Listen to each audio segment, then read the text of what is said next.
The leper scholar versus Jesus in Isaiah 53. The speaker of verses 7 through 10 is Isaiah himself. Verse 7. He was maltreated, yet he was submissive. He did not open his mouth. Like a sheep being led to slaughter, like an ewe, dumb before those who shear her, he did not open his mouth.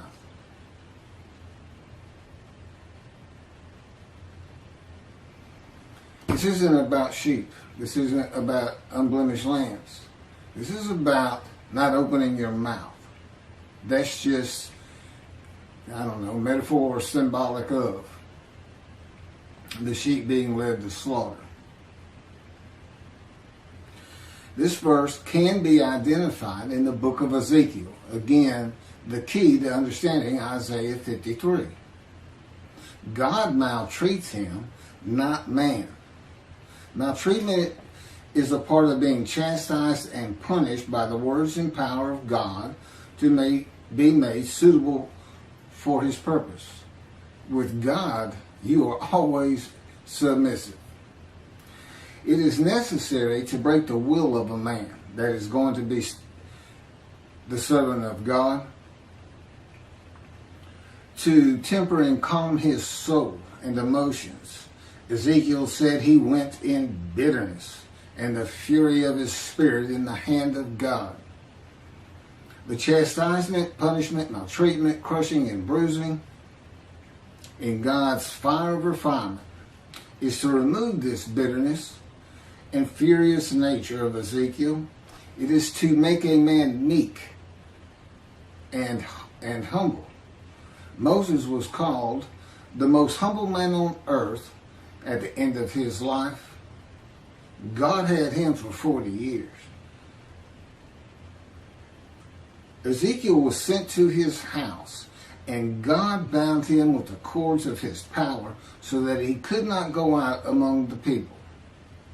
To the people, Ezekiel was silent as a lamb.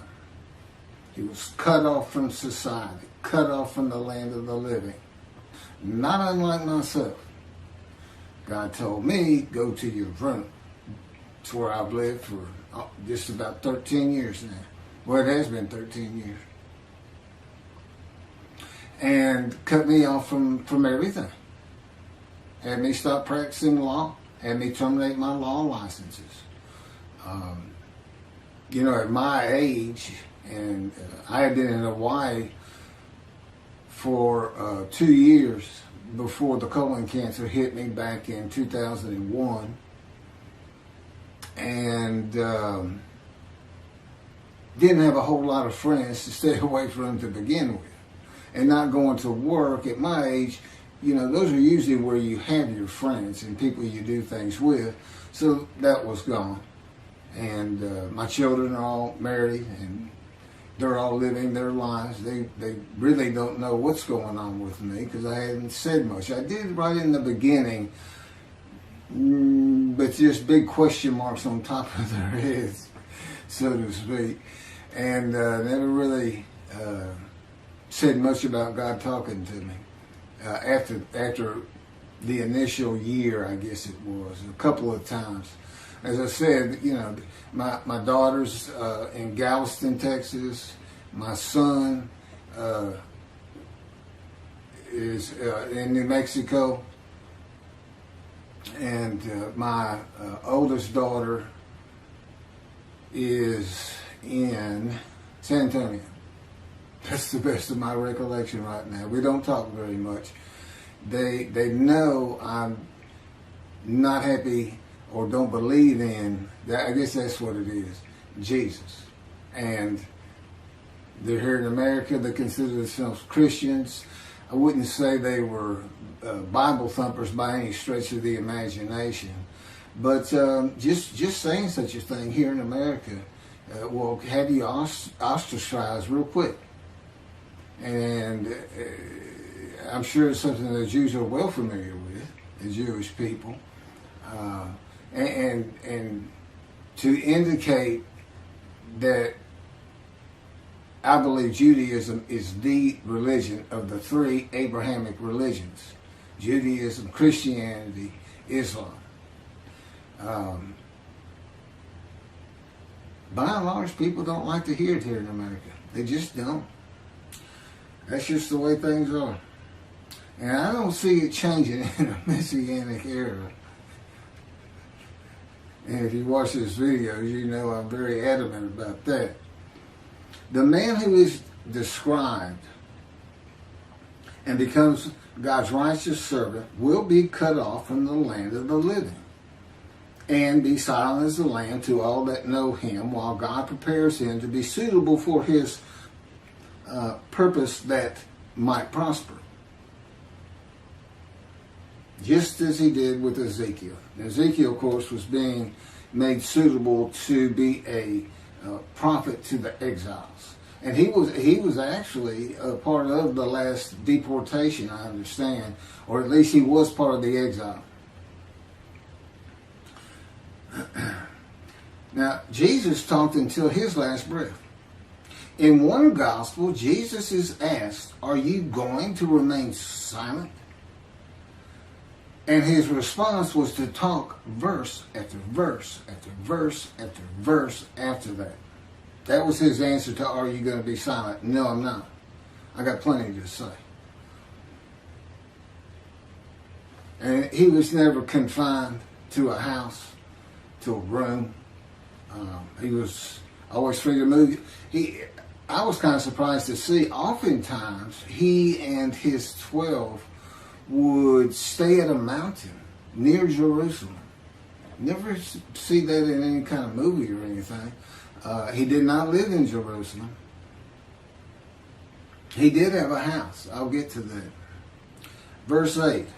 By oppressive judgment he was taken away. Who could describe his abode? For he was cut off from the land of the living through the sin of my people, who deserved the punishment. That would be the people of Isaiah, the Jewish people. Now this is another way of looking at an offering for guilt. The oppressive judgment is being guilty and receiving a sentence of imprisonment in your home or your room. And maltreatment, chastisement, punishment, bruising, and crushing for the sins which causes the guilt of the Jewish people until suitable for God's purpose. God he uses these verses symbolically, with the offering for guilt in this verse being shown as a guilty plea before a judge of crimes not committed by the defendant. Ezekiel chapter 3 verse 14. The Spirit seized me and carried me away. I went in bitterness in the fury of my spirit, while the hand of the Lord was strong upon me. Okay, that would be the jailer for the oppressive judgment. Who can describe his abode and cut off from the land of the living? That's the prison. Ezekiel chapter 3 verse 24. And a spirit entered into me and set me upon my feet. And he spoke to me and said to me, "Go, shut yourself up in your house."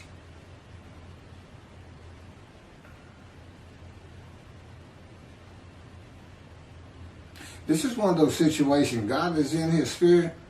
The Spirit enters into Ezekiel, and in another verse he says, "And I could hear God's words." The question becomes, who is it that says, "He spoke to me"? Well, it's a capital H, so that's God. Spirit entered into me and set me upon my feet, and God spoke to me and said to me, "Go, shut yourself up in your house."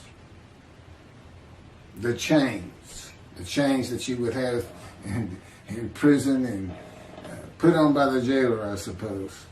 As for you, O mortal, cords have been placed upon you, and you have been bound with them, and you shall not go out among them.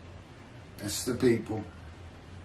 And that's Ezekiel chapter 3, verse 25. The judgment against Jesus by Pilate was not guilty. I find nothing wrong with this man. But to wash his hands of the whole religious controversy, Pilate asked the multitude that had gathered.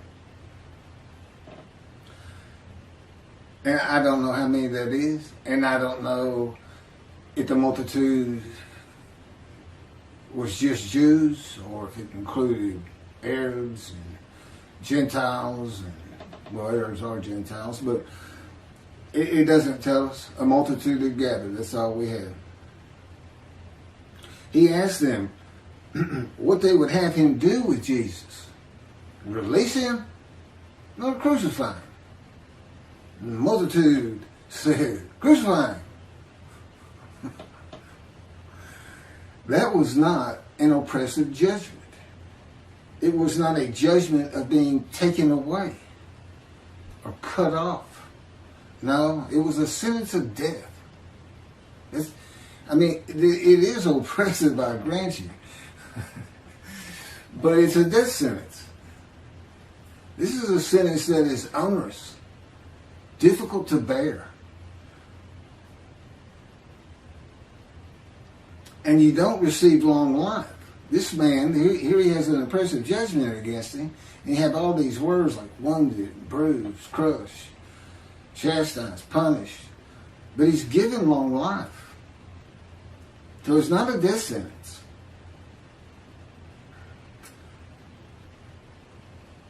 Who could describe his abode? Jesus has a house in the Gospels, but it is never described. No one today could describe his abode. And Isaiah chapter 11 says that his abode shall be honored, the Moshiach, who is described in Isaiah 53.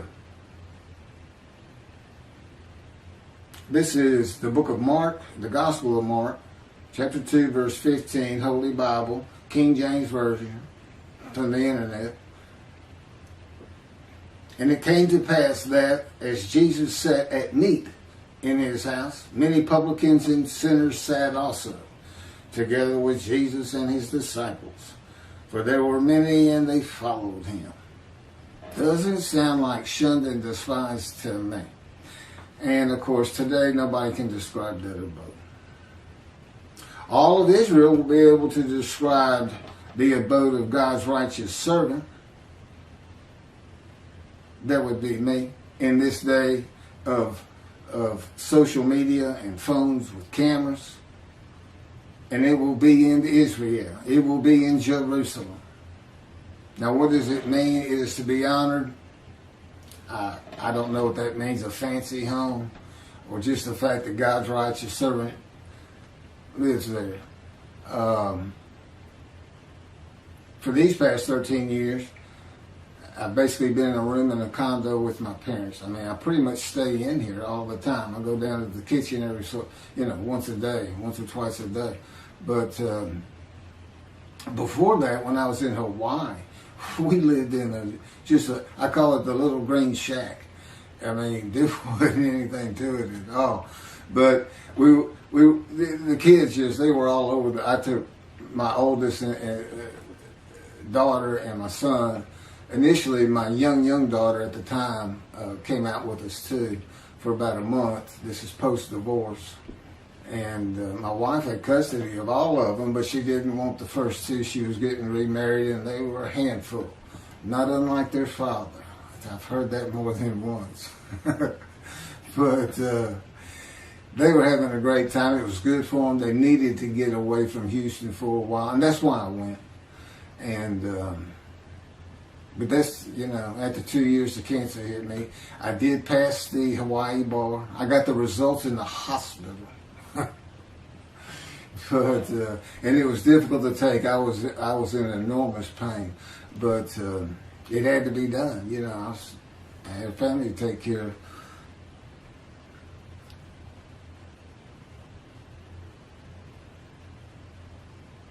Through the sin of my people who deserve the punishment. Well, Ezekiel suffers the punishment. God tells him, of the houses of Israel and Judah, which is for sins, for 430 days. But the houses of Judah and Israel were defeated by the Babylonians and deported. They suffered their punishment in exile. God told them, if y'all don't stop, I'm going to raise up armies against you.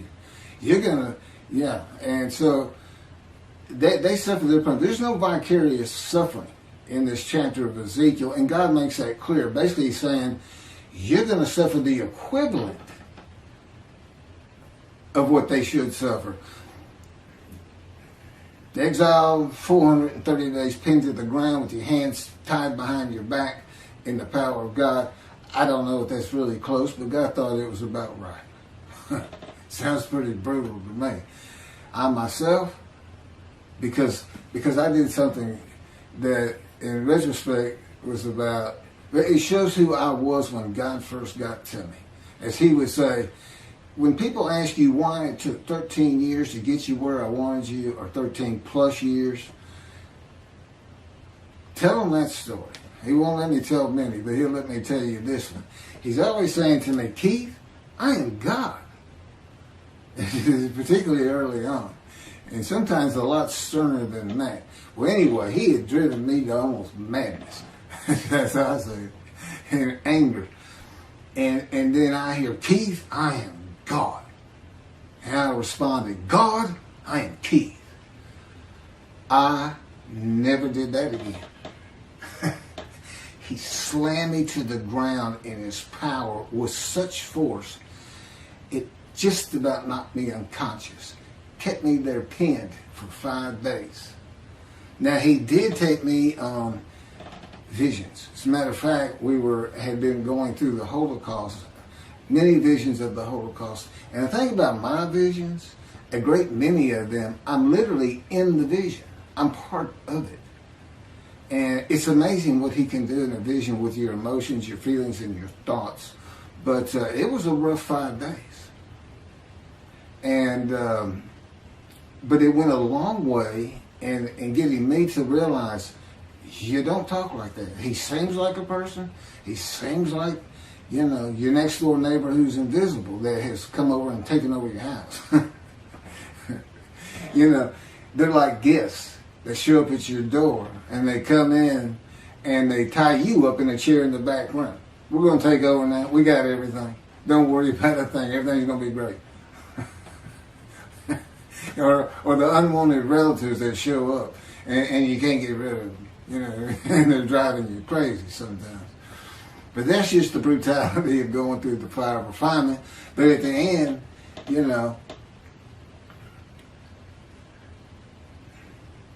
you're so thankful.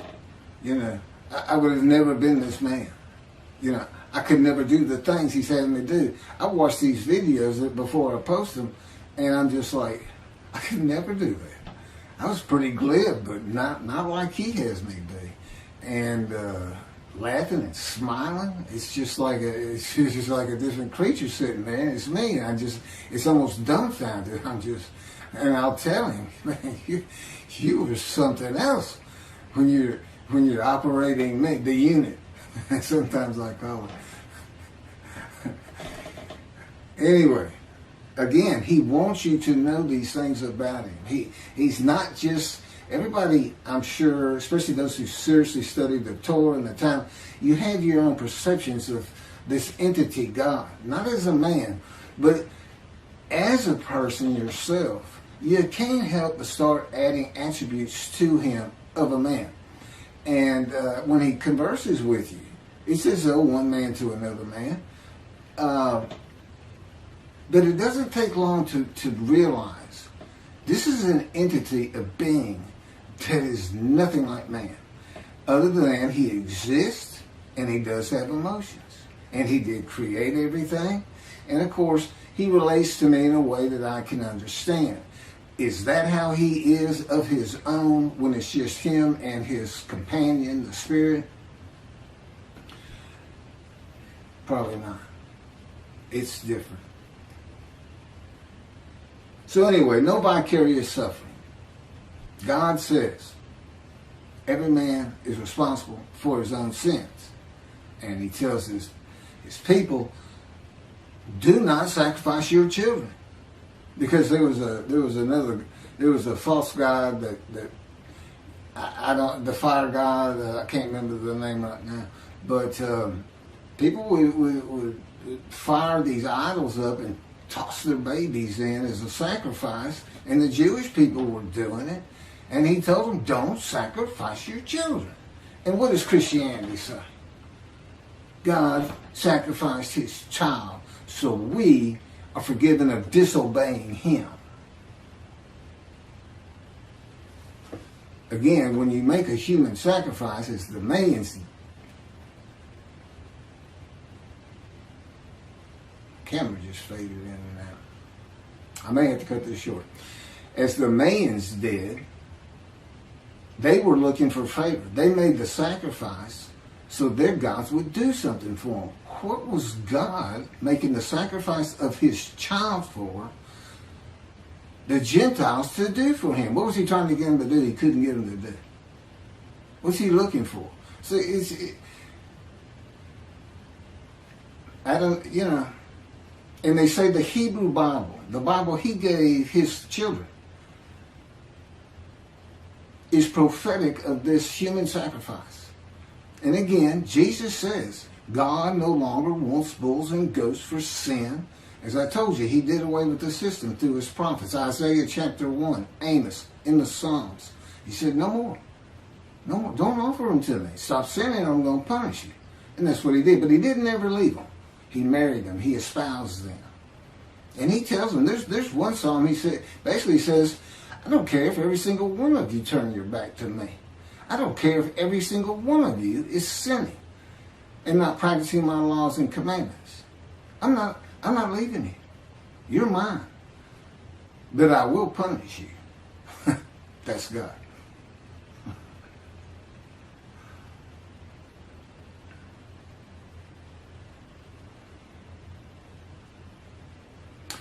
Verse 9. And his grave was set among the wicked, and with the rich in his death. Now, Jesus was a poor man. He didn't have anything, although he did have a house. I don't have a house. And or a car, or even a bicycle.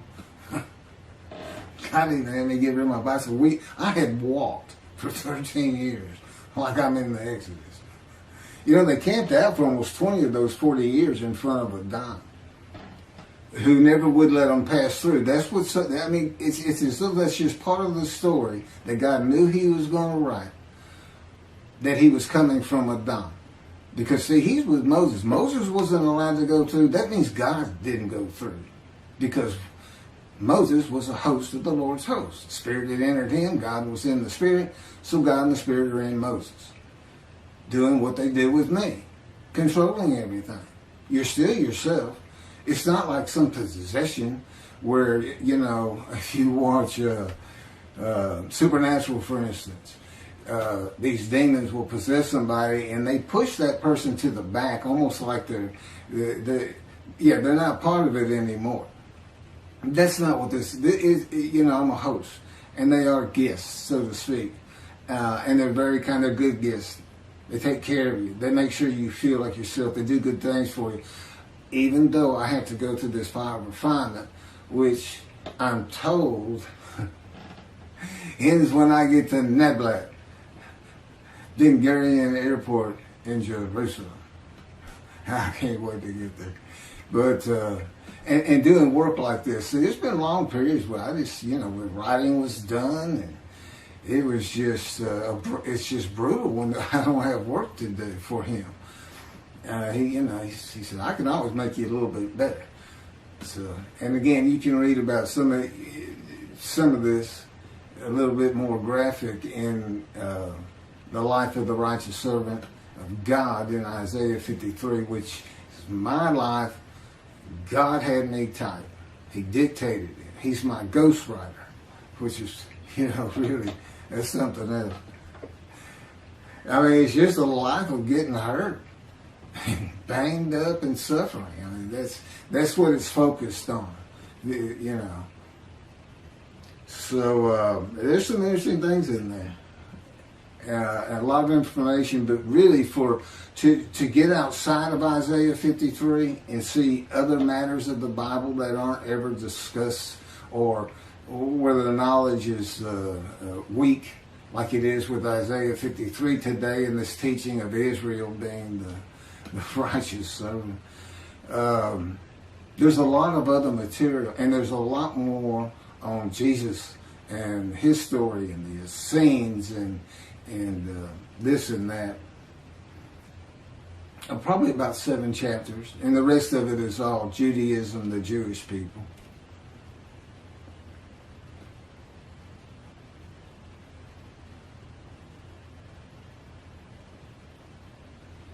So anyway, this verse, and then Jesus is said to, after he was entombed, after the crucifixion, they took him, a rich man donated his grave. That's the story written around what happened. And so they say he fits this verse. You know, but the fact is, he's still poor. He just got buried. But you know, I think it just means because of things like being raised to great heights, a home to be honored, you know, a really nice home, and this man receives as his portion the many, that would be the many he makes righteous, and as his spoil, that would be the multitude. And presumably, you know, if I'm leading those kind of people in these teachings, and that's where, you know, God says, I'm going to dismiss the rabbis and appoint David as a ruler amongst the flock.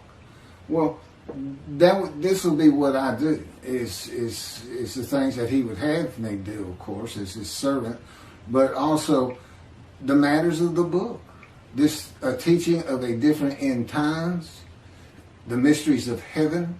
There's nothing I don't know for the most part, or as far as what can be related to other human beings and understandable.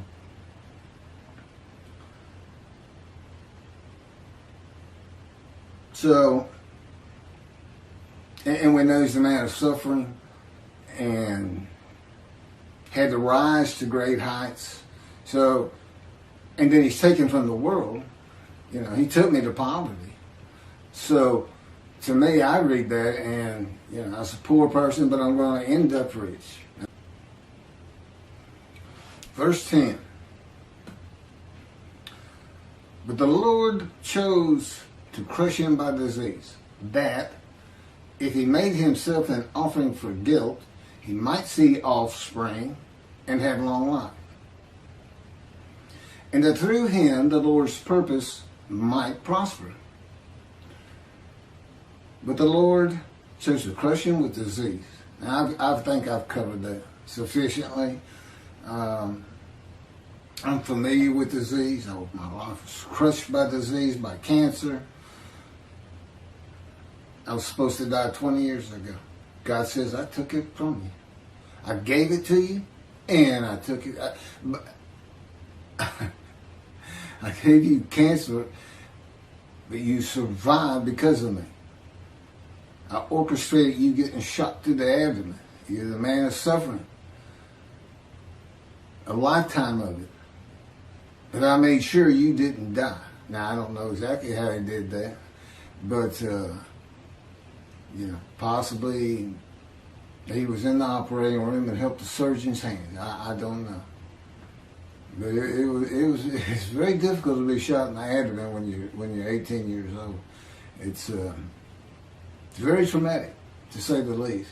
There's little question. I had nightmares just about all my life from seeing things that you just shouldn't see in a household where there's been a number of suicides in the family, and as a young child, and then the trauma of being shot.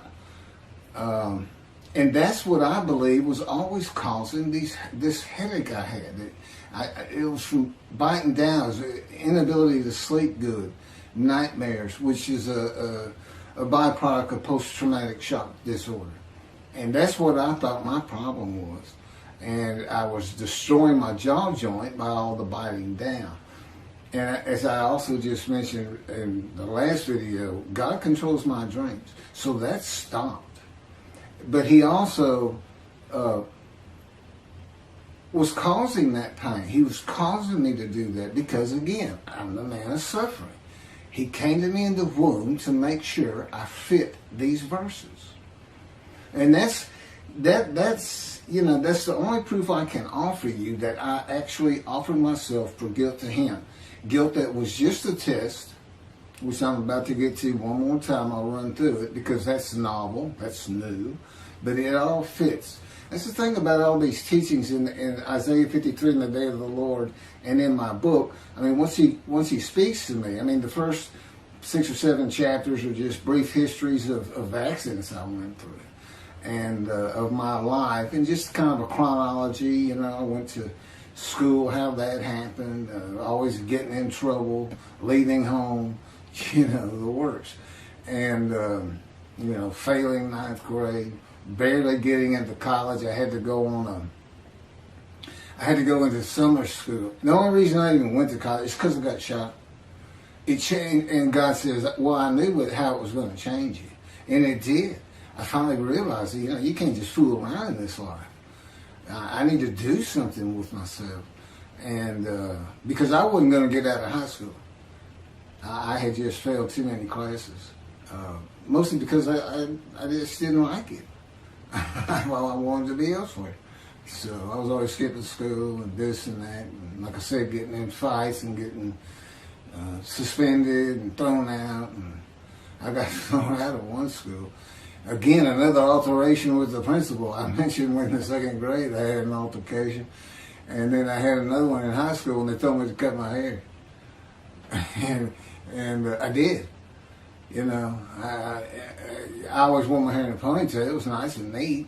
It was long blonde wavy hair. And I reported to the principal to show him. And he got up out of his desk, walked behind me, I'm sitting in a chair, and grabbed me by the back of the head and yanked my head back and said, still over your collar. I think I did a backflip out of that chair. I'm not sure what happened, but I do know it took several people to pull me off of him.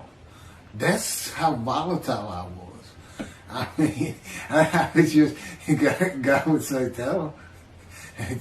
God said, that's what I had to deal with. That's why it's taking so long. The fury of my spirit. So, I tell him, well, David, what can I say? I got some DNA in me that is a little bit different from maybe others. I'm not sure. Again, so far removed. That's why I'm the twig. So far removed as a descendant of David. But anyway, so then the Lord chose to curse him by disease. Again, he wants that man blemished. He knows the Gentiles are going to come up with the unblemished Lamb of God. Use Leviticus. You sacrifice a lamb, your sins are forgiven. And so they used a human being. And he made sure you can't do that. Except they did it anyway. It's like, I don't understand it. How can you read crucifixion and the man lives? Makes me righteous by his knowledge. Now I know it says might. He might have long life, might see his children. But that's just part of the test of devotion. That's what it's about. And it's a test because there's nothing to offer yourself for. That's why the angel comes before them. The angel's here before he ever starts teaching me the scripture. And the Jews don't know it, but they're sin free. I have to announce it. My books announce it, by the way. It's another reason I'm probably having trouble getting it published. It's just too much for the publishers or whoever's reviewing the books. They make it to a review, and they say, well, it's really not our thing. That's what it comes out to me. It's not our thing. And I'm like, well, I know, but you need to know that your thing needs an adjustment. And you need your people that you're supposed to need to see this. But to know that, I don't worry about it though. Because again, this is God's day. It's his problem. I mean, I already know. He knows it's going to get done. So I don't have to worry about it. It's his day. It's his people. It's his temple. He's the one who wants to be back in Jerusalem. His people are back. Great. Great. I want to be part of it. But I'm not going to worry about it because I know you're going to do it. You got it. You can say might prosper all you want. I'm going to go with it's going to happen. Somehow, some way. And I also know that my long life is going to be real long because I can tell it's going to take a long time to get all this done. So that's a good thing too. Oh no. And he's promised me, and he knows this is what I want more than anything in the world. An Indian Scout 60 bobber blackened motorcycle. I had a Harley once, and it was my first motorcycle, and I just love riding it. I just love riding it. And he's dangling that in front of me, and of course I've been in poverty for 13 years now, and I don't think about the abode, having money to buy a soda or anything. It's just I can really get a motorcycle. You gonna let me ride a motorcycle as the Moshiach? Isn't that kind of I don't know. But anyway, I will have one in Jerusalem, and I'll get there somehow. So anyway, here's what an offering for guilt is. Tovia Singer, in his Midrash on 53, says that phrase, he offers himself for guilt, means literally guilt offering. Let's go to Leviticus. And he finds that the 6 million that God, he comes up with, God sacrificed the 6 million Jews murdered in the Holocaust. Now, none of it works. I'm not even going to try and get into it. He's a brilliant man. He's got knowledge from sea to sea. You know, he's like an encyclopedia on the Bible. But boy, the reasoning capabilities on that particular verse right here, verse 10, just left him, in my opinion. Because Israel's a man, they had to gather as one. See, it all started with the first covenant. All the Israelites gathered, and to a man, as the man Israel, they agreed to the covenant, saying, we will abide by all of your laws and commandments Moses gives us, which it turns out includes an oral tradition, if you will be our God, and we will be your people. When did they ever regather anywhere? Crushed with disease, or brought to grief with illness in the New Testament, and then have long life and make the many righteous. It just can't happen. It doesn't happen. And this verse is written because not only is the man blemished, because God knew what the Gentiles were going to do, he knew what Judaism was going to have. And a guilt offering in Leviticus is an unblemished ram. None of these people were unblemished, number one. Number two, who offered them?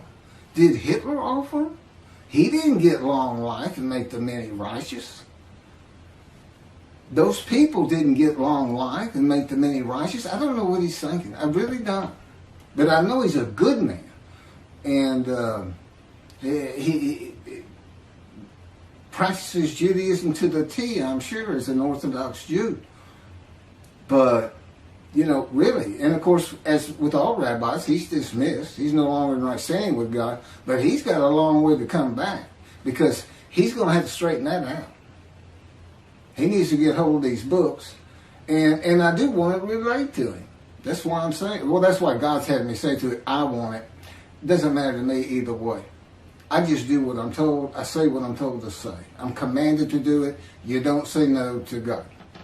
And that's another thing about being crushed with cancer. God can come to you, like I said, he just sees Ezekiel. But you're not going to say no to him. If he says, I want you to be my righteous servant and dedicate your life to what I tell you to do. And that includes when you go to sleep, when you wake up. That includes what you eat. That includes when you eat. That includes when I have you exercise. I control everything. You no longer have self-will. You say yes. You go ahead, yeah. Okay. You know, it's an automatic. So that's what it was for. In verse 10 is to prevent anybody from saying, from the Jewish side, that this could be a man. It can't be a man. Especially cannot be an unblemished lamb, a perfect man. See, I am this man, and I am the polar opposite of Jesus Christ. You can't put us in the same sentence without having the sentence blow up. You can't do it. But I'm who fits it. Not a perfect, handsome, beautiful, charming, pleasing, intelligent, sinless. So he says.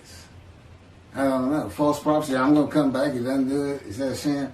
Is that lying? Is it deceit?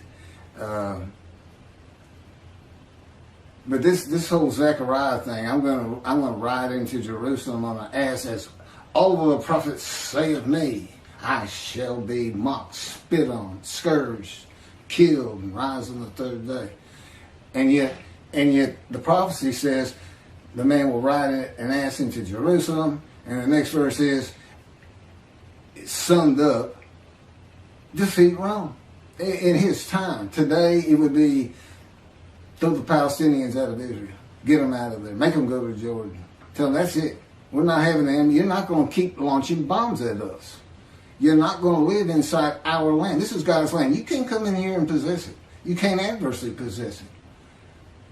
To God, you're the trespassers. That's what he would call you. That's what he does call you. I don't want those trespassers in my land. I want my temple on the Temple Mount.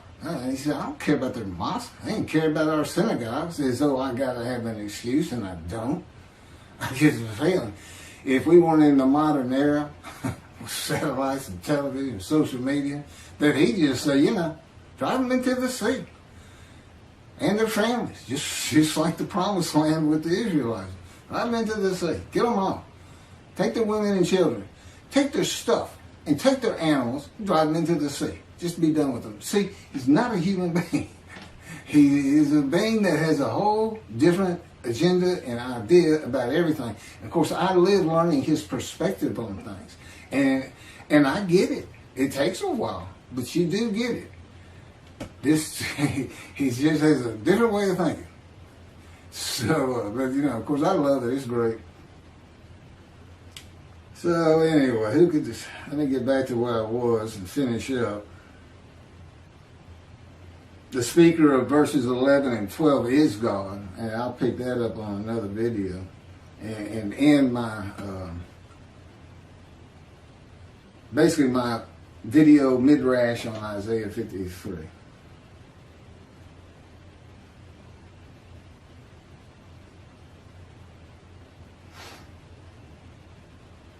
I think I've covered just about everything.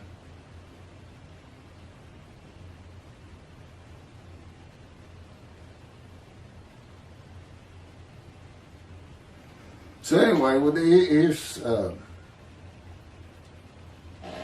passing the test of devotion. Is when I really started learning about a host and a man divine beings. I didn't understand he hadn't even taught it to me. I don't think I really got it until we were actually writing the book, putting chapters together and adding new material. But, it's one God of Israel, one angel of his presence, and one man, Moshiach, the anointed one. In this case, me. At one time, it was, any of the prophets that wrote for him, Moses. And there's some stories. God left little hints in the Torah that the scholars of the Torah and the Talmud will be surprised, and not a lot, just a little bit, to back up some of the things I say. Things that had to do with that bright white face he had when he came back down the mountain the second time, what that was about. And his attendant, Joshua. And that's the name that Moses gave him. That's not his original name. And it wasn't his name at the time that he was following Moses up the mountain and living in his tent with Moses. And then after the bright white face that he had to cover up, the attendant disappeared. He's just like, Moses come down the mountain and he's not waiting on him. And he's not in the tent. Then he would stay in the tent when Moses left. You know who he represents? The angel of the Lord, the Spirit of the Holy God. And that's the symbolic, you are now a sinless person, and that would be me. I can't sin. I don't even have self-will. I can't even, God controls me now. And, it's just fine. I'm old. I don't want to do any sins. I've had my wild days. I told God said, we got to this part, verse 12, he's a sinner. I said, I never really thought myself that much of a sinner. I was good to other people, and, I tried to do the right thing. Didn't really know anything about 10 Commandments or anything else. I'd seen the 10 Commandments, Charlton Heston, of course. Everybody has. And he said, you don't think you're much of a sinner, huh? And all of a sudden, I'm Scrooge in that story. Christmas, the ghost of Christmas past is taking me on visions. And in these visions, it's like, I'm back there. It's like the first time you start a car. You can remember, man, I felt so great first time I drove a car. When young, but you can't really get that feeling back. He puts it back in me. I can literally feel as I did the moment I first started and drove a car. The excitement, the ambience that was around me at the time, everything. It's absolutely amazing. But I also found out it was quite the sinner. But I wasn't a habitual sinner of any particular type of sin. It just seemed like I hit just about all of them. And as the Christian says, if you've had murder in your heart, you're a murderer. Okay, well, I even caught that one because I'd get so angry sometimes. It was like, hold me back. This is it. Where's my guns? No, I never killed anybody. I don't even hunt. I've never hunted. I can't even kill animals. I don't even like stepping on a bug. And I never have. It's always been me. But again, he's been with me. There's little things about my personality that made me a better person without me knowing it, but without any particular extreme. I don't know who I'd have been if he hadn't come to me in my first year. I don't know. It's something that we've been working on more lately than any other time in the last 13 years. And I tell you, it doesn't really matter to me. To me, I'm just me. My disfigurement, that's just me. It doesn't bother me. It doesn't bother me that you say you did it. And I believe him. I said, you did. I loved running, and it really hindered me in track because you need 2 strong arms for a quick start to drive out of the blocks and everything. And but one thing that never happened, which is surprising, because he said part of the reason I did it is so that people would pick on you and bully you and this and that, because that's what happens to young Jewish people. I wanted you to feel as best I could the suffering of the Jewish people in every way imaginable, including the wounding, the crushing, the bruising, the maltreatment. And but the fact is, nobody ever made fun of me about this arm. And it could have been I looked like, because I wouldn't smile, and it's like, I had a friend tell me, it looks like you when you look at people, like you want them to say something bad so you can launch into them. And maybe that's why. But anyway, he's changed. I'm not that person. Not that person. It did take him 13 years, which I think is a little ridiculous. Personally, I always say, look, more power, less suffer. What's wrong with that? He said, Keith, I am God. I decide these things. I decide how long it takes. I know what you need. I know where you have to be. And I say, you're not where I want you. And I just say 13 years. That's all I got to say. All of a sudden, I feel my foot getting crushed with the invisible hand. One of his favorite ways to wake me up sometimes. Two invisible hands just grabbing your feet and you're in deep sleep. And, I come up and I utter his favorite phrase for me. What is wrong with you? It makes him laugh. He said, nothing wrong with me. I'm God. Morning, God. And the day begins. It's not always like that. I think I'm done. I mean, I have a lot of things written, but I've covered them through all these videos, one way or another.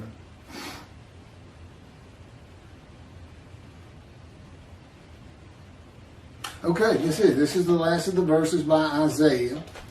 The third and last speaker is the Lord in verses 11 and 12, and I'll pick those up in the last video on this midrash of Isaiah 53 on camera. I hope you take these serious. It's a serious business. We're talking about destruction to the land of Israel. That's what I think of. And of course, he puts these thoughts in me and to make me feel like it's actually my responsibility. Even though I know better. It's not my responsibility because I don't control anything. But I still feel it. Just like I still feel like me when I know he's having me say words that I wouldn't be saying. It's very complicated. And it does take a long time. And I do it again, even if I didn't have this wonderful task in front of me. I mean, to go to Israel, to know, I'll be able to earn a living again and have things and help people understand his personality and be instrumental in having the temple built someday. Could be 20 years from now. I'm 63. Moses was 80 when God spoke to him. Lived to be 120.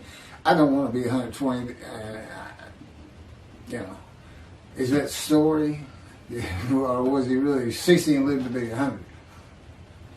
You never know with God. He throws a lot of stuff into his stories, but the fact is, though, everything happened on the ground. It's kind of like you see a movie and it says, based on true story.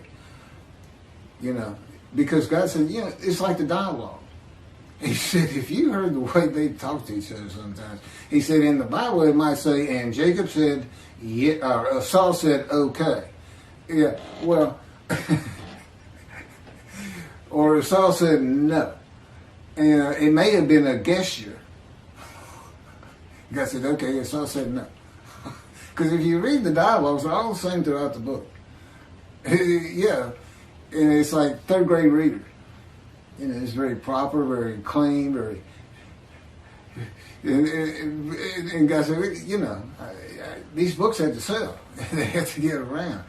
I had to add some story to it to make it interesting, but I put in my philosophy, the moralities. There's so much behind it. And that's why the Jewish people study Torah so hard. And Torah is like almost an entity to them that God created before he created the planet, Earth, people.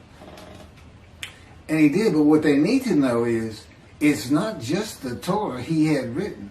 It's the entire Hebrew Bible that he had before creation. The entirety, even the Psalms, he had written. Now he writes them in antiquity, so they read as though they come from antiquity. But, he's talking to his... Isaiah wrote Isaiah. That's what he told me to think about. He said, sometimes I had to get other people to finish or do this or do that. He said, but when you're reading it, understand that while there is a lot of story, I could have made any of it happen. All of them are within my powers, all stories. And I'm not talking about express miracles like in the Exodus, where he flat out says he's done it. But it's like you see Elijah, and he's calling down the fire at the sacrifice of the bulls with everybody in Jerusalem having come outside to watch it all with the bad guys. I can't remember their name right now. And he's not giving it to me.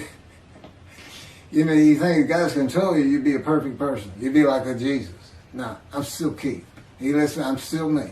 Now, I can't sing, but I can still, I can argue and get angry, and nothing like you would think of Jesus, so to speak. And he's not part of this, There's nothing written about him in his time. And everything was a story back then. It's a great story. And like I said, there's all kinds of variations to it. And the fact is, I don't believe he ever existed. And I have it on good authority, he didn't. I'm the Moshiach, and I bring God's wrath. And I bring his reckoning. We'll finish up with what God has to say in 11 and 12, another video. I can't believe he just had me say that. That's from God himself. The Lord said, and what I just said, yeah, that's how it works. You just do it. Thank you, y'all. Everybody have